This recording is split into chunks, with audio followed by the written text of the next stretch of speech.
বুকে ব্যথা নিয়ে হাসপাতালে ভর্তি ওপার বাংলার পরিচালক সৃজিত মুখার্জি।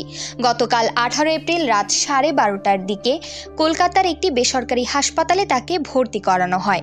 ভারতীয় গণমাধ্যম সূত্রে জানা যাচ্ছে, আচমকা শ্বাসকষ্ট শুরু হয় সৃজিতের, সেই সঙ্গে বুকে হালকা ব্যথাও অনুভব করছিলেন। তাৎক্ষণিকভাবে হাসপাতালে ভর্তি করানো হয় পরিচালককে। রাতেই বেশ কিছু টেস্ট করানো হয়। আজ টেস্টের রিপোর্ট আসার কথা। রিপোর্ট কেমন আসে তার উপর নির্ভর করছে হাসপাতাল থেকে সৃজিতের ছুটি পাওয়ার বিষয়টি। রিপোর্ট দেখে চিকিৎসকরা সিদ্ধান্ত নেবেন আরও একটা দিন পরিচালককে হাসপাতালে থাকতে হবে কি না। হাসপাতাল সূত্রের খবর, এখন সৃজিতের শারীরিক অবস্থা অনেকটাই স্থিতিশীল। সদ্যই মুক্তি পেয়েছে সৃজিত পরিচালিত কিল বিল সোসাইটি। জুন মাস থেকে লহ গৌরাঙ্গের নামরে ছবির শুটিং শুরু করবেন পরিচালক।